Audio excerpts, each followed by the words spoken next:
Download करें जनमत Haryana app. Haryana में प्रजातंत्र का गला घोटने का काम किया है और सरकारी एजेंसियों का दुरुपयोग करने का काम किया है, जबकि ये सुप्रीम कोर्ट की डायरेक्शन के भी मुताबिक नहीं है। मैंने वहां कहा कि इस बिल को वापस ले और इस बगैर सोचे समझे जो बिल पास किया करें। इसमें मतलब आप स्टेटमेंट ऑफ ऑब्जेक्शन देखेंगे तो उसमें लफ्ज जो है इन्होंने इस्तेमाल किया डिटरेंट। भैया डिटरेंट का मतलब इवन डराने के लिए भी इट इज टू वेग वर्ड, मतलब एक किस्म से लोगों को डर के माहौल में बनाने का इन्होंने प्रयास किया है। जबकि कानून है, कोई अगर ऑफेंडर है, कोई किसी की प्रॉपर्टी का नुकसान करता है, वो कानून है तो उसमें चलने हैं।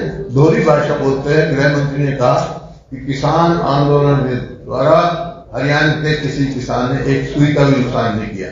फिर इतने मुकदमे क्यों किए, क्यों नहीं मुकदमे वापस लेते? इस बात का उनके पास कोई जवाब नहीं था।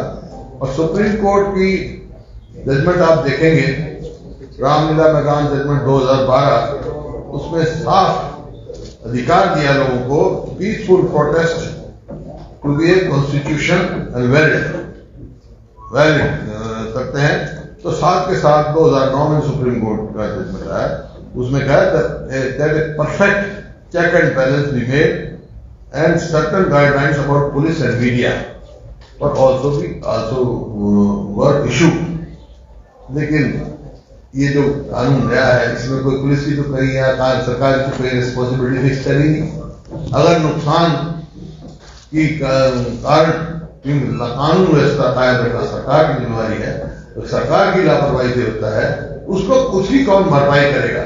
इसमें कोई इसका वो नहीं। और प्रोटेस्टर्स की इतनी बड़ी डेफिनेशन दी है कि how can a citizen be held responsible for state left. जो प्रदेशवासी है उसको स्टेट की जो लेफ्ट का ऊपर उनके ऊपर कैसे जिम्मेवारी देगी?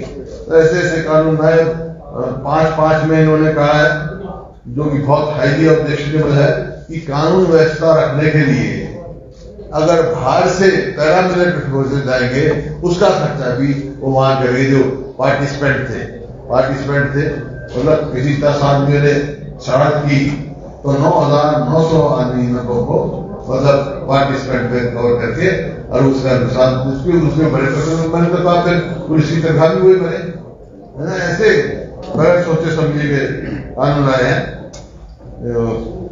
इसी तरह जो है ये कहा भाई कोई फैसले से अगर नहीं एग्रीमेंट है, कोई अपील में जाना चाहता है हाईकोर्ट में सीधा, तो 20% अनाउंस जो उसके खिलाफ है कंपनसेशन वो जमा करा के जब जा सकता है। अब फैसला कौन करेगा? एक एसडीएम करेगा। एसडीएम किसके कहने से करेगा? इसका मतलब ये अनडेमोक्रेटिक है, एक डेमोक्रेसी के खिलाफ है। इसी तरह जो इनके सेक्शन 14(2) में इसको एक्सपेंड कर दिया सुप्रीम कोर्ट की डायरेक्शन को भी। सुप्रीम कोर्ट ने कहा recovery be made from those who committed violence and leaders but this section also includes participants also. Supreme court ने कहा भाई जिसने किया हो, कोई नेतृत्व कर रहा हो या जिन्होंने नुकसान किया उससे रिकवरी करो। इसमें लोग पार्टिसिपेंट्स की भी और लॉफुल असेंबली की, लॉफुल असेंबली में पार्टिसिपेंट है उनको भी जिम्मेवार ठहराने का काम किया। तो पैरामीटर जो सुप्रीम कोर्ट ने राइटर लगाए थे, law is not there to punish and initiate recovery from the honest and innocent protesters, law recognise the right to peaceful protest. मतलब इनोसेंट प्रोटेस्टर हैं, ऑनेस्ट हैं, उनके खिलाफ रिकवरी चली जाएगी उनके हिसाब से, तो उसका कोई उनका प्रोटेक्शन का क्लॉज नहीं। इस किस्म के इन्होंने किया है। और असेंबली लॉफुल अनलॉफुल ये समझ में नहीं आया। तो लॉफुल तो अगर कोई उनमें 10 आदमी कोई करते हैं तो पनिशेबल तो वो है और कानून है। ये बगैर सोचे समझे जो है एक रिप्रेसिव बोला है, प्रजातंत्र का गला घोटने का काम किया है इन्होंने। और बजट का तो मैं पहले आपको बता भी चुका था इसमें कि हम जैसे प्राइवेट मेंबर बिल लाए थे उसको रिजेक्ट करने का काम किया इन्होंने। 1057 स्कूल बंद कर दिए, जहाँ जहाँ 25 से कम लड़के हैं वो स्कूल ही बंद कर दिए। और आज ही सुप्रीम कोर्ट में था पूरे देश में 3 करोड़ राशन कार्ड कटे, जो सुप्रीम कोर्ट ने काफी उसकी निंदा की है। लेकिन उसमें से 3 लाख हरियाणा के, और जो कर्जे का बताया मैंने आपको, कर्जे की जो है ये स्थिति है कि जितना बजट है उसका 20-21 में तो 45% था इंटरेस्ट पेमेंट और रिपेमेंट ऑफ डेट जाता था, अब के वो बढ़कर 54.6 हो गया 21-22। और इसी प्रकार से जो सैलरी और पेंशन है, ये टोटल रेवेन्यू में बात कर रहा हूँ, तो टोटल जितनी रेवेन्यू आती है उसमें से 54% तो इंटरेस्ट पेमेंट और प्रीपेमेंट ऑफ डेट में जा रहा है। और इसी प्रकार से 40% जो है वो सैलरी और पेंशन में जा रहा है। टोटल रेवेन्यू 94%, 95% करीब हो गया, बाकी इनके पास रह गया 5%। और 5% में क्या, इसका मतलब कोई भी जो बनाया या ये करेंगे वो करेंगे, कोई भी काम करेंगे तो कर्जा लेके ही काम कर सकते हैं आगे। और मैंने कहा 4 बार की नीति भी चल रही है, और जब से सरकार आई है, जब से 4 बार चल रही, तो हर बार एवरेज 18% स्टेट लायबिलिटी बढ़ रही है, जबकि जीडीपी कुल 8% की एवरेज आ रही है। तो इतना गैप जो है, तो बैंकरप्सी के लिए तरफ जो है बड़ी तेजी से कदम बढ़ रहे हैं। 4 बार की नीति पे चल रहे हैं। 4 बार कहते थे कर्जा लो, घी पियो, मरने का बात कोई नहीं पूछेगा। तो ये समझते हमारी सरकार कर्ज को पूछने वाला नहीं है, आने वाली पीढ़ी पूछने वाली है। इस प्रकार से कोई कदम ऐसे नहीं उठाए जा रहे जो कर्जा कम किया जाए। और बहुत सारे इन्होंने वो भी कम किया है, जैसे एग्रीकल्चर राइट इन्होंने कम किया है एलोकेशन। पिछले बजट में 4.2 था % एलोकेशन, वो घटाकर 3% कर दिया।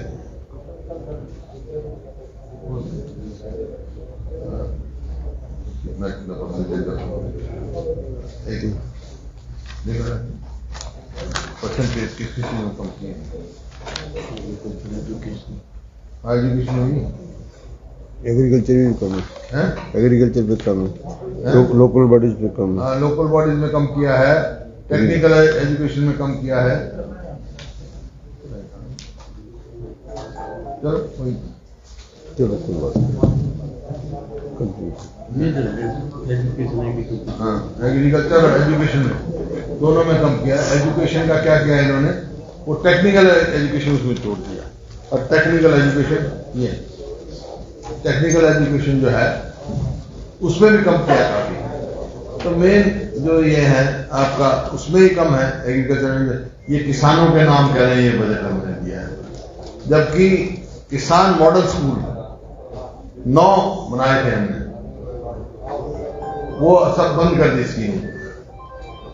वो इस वास्ते बनाए थे ताकि किसानों के बच्चे, गांव में किसान मजदूरों के बच्चे, किसान का मतलब जो भी खेती से जुड़ा हुआ है, चाहे वो मजदूर है चाहे लैंड ओनर है, उनके बच्चे शहर में ना जाएं, वहीं इंग्लिश मीडियम के स्कूल पे हों, ताकि शिक्षा उन तक पहुंचाई जाए, अच्छी शिक्षा, जिससे वो बंद कर दी। आरओई स्कूल में स्टाफ नहीं, और आज 40,000 से ज्यादा वैकेंसी हैं इनके उसमें। और खास तौर पे जो एग्रीकल्चर है उसकी पर कैपिटा इनकम जो आज कांस्टेंट प्राइस पे जो है 63,743, वो मिनिमम वेजेस एक्ट से कम, मिनिमम वेजेस से भी कम। इतनी बदतर हालत किसान की हो रही है। किसान को मजदूर को कोई राहत देने का इन्होंने नहीं किया, और इंसॉल्वेंसी बैंकरप्सी की तरफ बहुत तेजी से हम जा रहे हैं। ओल्ड एज पेंशन जो इन्होंने वादा किया था, एक ने 3,000, दूसरे ने 5100 और वो 2500 पे हो गया। ये बड़ा मजाक किया। एजुकेशन आउटलेट जो है इन्होंने कम की, जैसे मैंने कहा टेक्निकल एजुकेशन लगा के, और इन्फ्लेटेड बजट। ये जो पास्ट हिस्ट्री रही है इनकी, इन्फ्लेटेड बजट है। अब कहा इन्होंने 1,55,000 कुछ बजट दिया है, लेकिन अगर इनका पास्ट देखें 2019-20 का देख लो आप बजट, REB बी तो थी इनकी 82,219 और एक्चुअल कितनी हुई 62,694। इसका मतलब कितनी कमी हुई? 76% की परफॉर्मेंस हुई, 24% कम होगी। इसी प्रकार एक्सपेंडिचर जो है बी का 94,241 और एक्चुअल निकला 73,257। मतलब यह है कि 23% के करीब इन्फ्लेटेड बजट ये देते रहे हैं। तो 1,55,000 करोड़ में से 23% निकाल लो, कितना तो कर्जा बढ़ जाएगा। अगली बार ये स्थिति में नहीं होंगे कि जो अब 54% दे रहे हैं इंटरेस्ट और लोन का, अगली बार बढ़ के और ज्यादा हो जाएगा इसका। ये आपके इनका सारा रहा है। और हमने मांग की थी भाई जो डोमिसाइल जो लाए हैं वो हरियाणा के जो मूल निवासी हैं उनके ऊपर कुठाराघात डालने का काम किया है। कि सब जगह, अभी जम्मू कश्मीर में थोड़े दिन पहले अपना गृह मंत्री अमित शाह जी ने वो किया, वहां पे भी 15 साल का डोमिसाइल रखा है और यहाँ 5 साल का। जहां 370 हटाने के बाद भी वहां 15 साल का डोमिसाइल रखा है to protect the interest of local. यहाँ डोमिसाइल जो है 15 साल से घटा के 5 साल कर रहे हैं यहाँ पर। और स्पोर्ट्स यूनिवर्सिटी जो है वो खैर उन्होंने वापस ले ली, वो वापस लेके सिलेक्ट कमेटी बनाने का फैसला किया है। लेकिन प्रावधान ऐसा कर रखा था कि हरियाणा के मूल बच्चे को स्थानीय की रिजर्वेशन नहीं, जबकि मोतीलाल स्पोर्ट्स स्कूल जिसको इन्होंने एलिवेट किया है यूनिवर्सिटी, उसमें था ही हरियाणा के डोमिसाइल 80% हरियाणा की डोमिसाइल थी और यूनिवर्सिटी में 1% भी नहीं, डोमिसाइल का कोई चर्चा ही नहीं है। तो खैर अभी वापस लिया है, उस बात में हमारे मेंबर भी जाएंगे, वो भी बात करेंगे।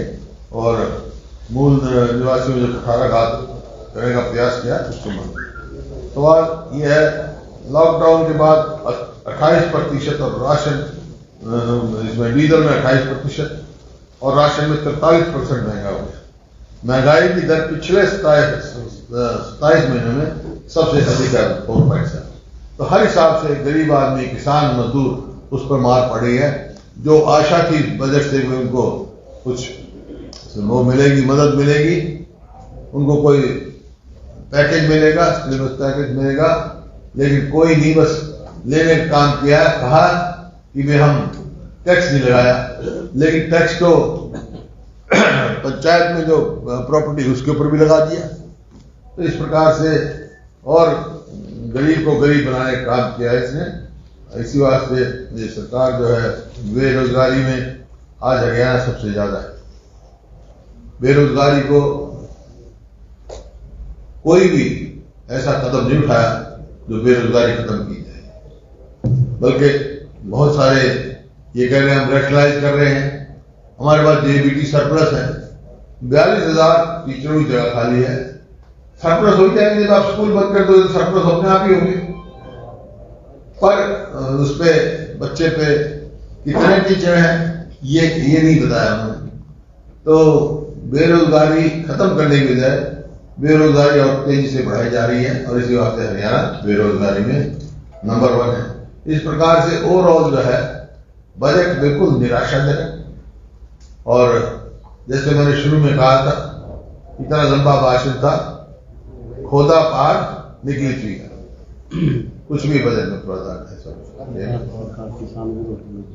और जो इनके एक्शन से, जो बजट से, प्रोजेक्शन से, जो किस्म मिल जाने से साफ जाहिर है कि इसकी सरकार किसान मजदूर विरोधी सरकार है और व्यापारियों को भी कोई राहत नहीं, क्योंकि कोई भी एक वर्ग भी कर्मचारी इंतजारी देखते रहे बजट में, पता नहीं क्या राहत मिलेगी उनको। सड़कों पे रहे पूरे साल, कई साल से सड़कों पे घूम रहे, कर्मचारी हो, मजदूर हो, व्यापारी हो, किसान हो, किसी की कोई राहत नहीं।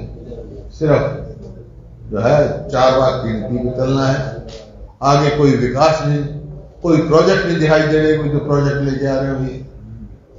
तो इस वास्ते तो एक किस्म से बिल्कुल विफल मामला है इनका और हमने पूरी तरह से इनका विरोध किया और खासतौर पर जो बिल लेके आए थे इस पे हमारा तगड़ा विरोध था। अब भी इनसे ये आग्रह है इसको वापस ले और लाना है तो सबसे सेलेक्ट कमेटी में, जैसे यूनिवर्सिटी का गया है, सेलेक्ट कमेटी में जाके बात करें कि इस टाइम लाने का मतलब एक डर का माहौल पैदा करने का है और डर के माहौल से कोई फायदा नहीं होता। ये तो बिल अब पास हो गया, तो वापस क्या करेंगे? रिपील हो जाएगा। रिपील हो जाता है ये क्या बात हुई? तो वहाँ का उल्टा कदम क्या लेंगे? हम आएंगे तो रिपील कर देंगे इसको। अभी कोई है आपके पास? नहीं, अब तो सरकार के बाद बहुमत के बल पे पास करा लिया। नहीं, वो तो और बड़े रास्ते हैं, कोई कोर्ट में भी जाएगा, कोई जाएगा, लेकिन अब सरकार चाहे तो रिपील कर सकती है। राजनीति के आगे, राजनीति के पीछे, हर हलचल को जानने के लिए हमारे YouTube चैनल जनमत हरियाणा को लाइक करें, सब्सक्राइब करें और अपडेट रहने के लिए बेल आइकन दबाना ना भूलें। देखते रहें जनमत हरियाणा, सच के अलावा कुछ भी नहीं।